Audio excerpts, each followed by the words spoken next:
Welcome, folks, to the Crazy Chef. We have a good one for you today. Let's go over the ingredients. I'm not going to tell you what it is until after. See if you can guess by looking at the ingredients. But here we go. We always have salt, a little bit of ground pepper. You can use fresh if you have it. Black pepper. Granulated garlic. My favorite, you guys know that by now. I use this on everything. Onion, one onion, chopped, sliced, chopped. Yellow onion. You can use a red onion if you want a little more sweetness, but just a yellow onion. Let's go to the spices here. Look at this. I got some fresh parsley, or dry parsley if you have it. Look at this, folks. I got basil. This is red basil. It's in season right now, and here's the green. I hope if you haven't seen the red, it is more potent. It shoots a better punch. But if you don't have it, just the green basil or even the dry basil is good enough. I love the red. It's real strong, and it gives us great flavors. Then we're going to go to a few cherry tomatoes. They're in season. Beautiful. Some cherry tomatoes. Some tomato puree. You got to have some tomato puree for what we're making. And of course, we're going to have some spare ribs. Pork spare ribs. Nice. Look at the meat on that, folks. Beautiful. Spare ribs. And then of course, if you haven't guessed, we're making a sauce. A traditional sauce in a way. I remember when I was a child going to my grandma's house. We used to go every Sunday. And it was amazing that every Sunday it was a little different. And as a kid you get to enjoy that because you never know what the surprise is going to be. It was always according to season. You had the standard tomatoes. You had the standard pasta, some type of a pasta. Long, short, even gnocchi, but some type of a pasta. But what I noticed as a child, during the year, the meat would change. Sometimes it would be meatballs. All the women, the nieces and the grandnieces and my female cousins, aunts would be in the kitchen making meatballs.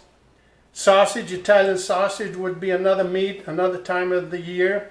Chicken, they'd use chicken, another time of the year. But when it was around, they were going to make the pork sausages, and I don't want to use the word slaughter the pork, but they needed him to start doing the sausages. Well, ribs were available. And of course, my grandma would put ribs in the sauce. So you could actually know the season throughout the year just by what was in the sauce. So today we're going to do that season, that part of the year, with pork ribs and the fresh cherry tomatoes, which we have, you see. They're in season now. And then, you know, it's amazing because people talk about women's rights. I don't want to get political here, but I remember as a child, all the female cousins from, 9 years old and older, they were all in the kitchen. Everyone had their own little chore to do. My aunts would be in charge, the commanders, and grandma was the chief. And the younger girls, were able to go outside and play with us boys. We were able to run and chase each other and all kinds of good stuff. But the girls were in the kitchen. I think that's why we have so many Italian good chefs, good cooks, homemade. The girls knew everything. The men would be playing cards and they would yell out, "Play the pasta." And of course the girls would get a pot boiling and there you go. So it was a great time, great time. Now I'm not a male chauvinist pig by no means. My assistant, as you know, is my assistant. You know, we can't all be chiefs. We've got to have some Indians. Okay, folks, so you see we got our stock pot going here. We got a little bit of vegetable oil. like I told you, I don't like to use olive oil because it burns at such a low temperature. We're going to brown the ribs. That's the first thing we're going to do. My lovely assistant, look at that. Put it in there.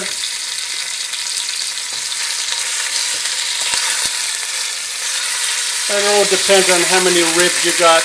If you want a few, you want a lot. The main thing about the ribs, folks, is that we want the marrow. The marrow that's in the bone is going to give the sauce a flavor that you can't believe. That's why whenever you cook a sauce, some type of a bone is always good in there. My grandma used to even use just a plain bone, just to get that marrow taste. Okay, she's going to saute the ribs, and then we'll come right back. Okay, folks, as you can see, the ribs are browned. That's what we wanted to do, and it's going to hold that flavor in there, and the marrow is going to give our sauce an excellent taste. So now we've still got some juices from the fat of the pork. So now we're going to throw in our onion. We're going to throw in the onions. Oh yeah. And we're going to saute the onions. Remember, translucent. You want to be able to see right through there and read the newspaper. Beautiful. Let's put in those tomatoes because it looks like we need a little juice. We cut the cherry tomatoes in half. We've got some juice going there now. Yeah, look at those onions. I can almost read the headlines now. Let's put in our basil and parsley. Yeah. Get that all going nice. All those juices and flavors all meddling and joining up there. Meddling, that's an interesting word. I remember the Righteous Brothers when I hear that. Let's keep on going here. Little salt, little pepper. Little salt, little pepper in there. Not too much salt. It hardens the arteries. Black pepper's okay. And my favorite, granulated garlic, if you don't have the fresh one. Mix that in there. Just a few minutes just to get it mixed up in there. And now we can throw in our tomato puree. It's 06 gravity. That's the thickness. Now, the whole idea is this puree, see, is kind of thick. So what I've done, I haven't done it. My assistant has done it. Now what she's done, she put a little bit of the puree and put a little water in there, and she's going to add that into there now. See that? Hang on, let's show the camera that. See that? She mixed some puree and some water together, and now she's going to throw that in there. Nice. Now we got a sauce going here, folks. Beautiful, beautiful. We got the spices in there, the cherry tomatoes. So now we're going to turn around after a few minutes of that simmering there. We're going to put those ribs in there.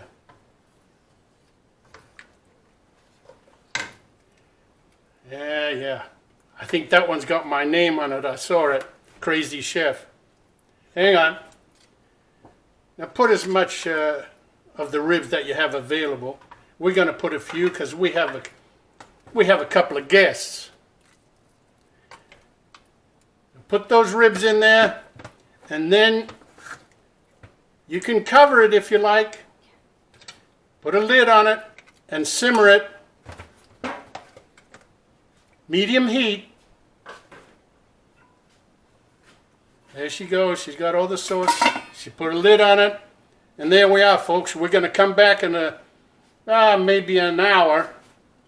And then we'll see how it all has coagulated together. Okay, folks. Here we go. There's our sauce. We took the ribs out, of course. And that's our sauce. My lovely assistant said, well, you know, we have to have a name for this sauce. Okay, so we're going to call it salsa calabrese, which means calabrese sauce. Beautiful. Now, we'll pull that to the side, and here we have it. Look at that, folks. Look at those ribs. And we cooked linguine as the pasta on the side.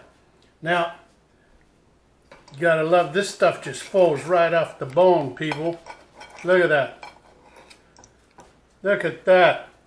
Right off the bone.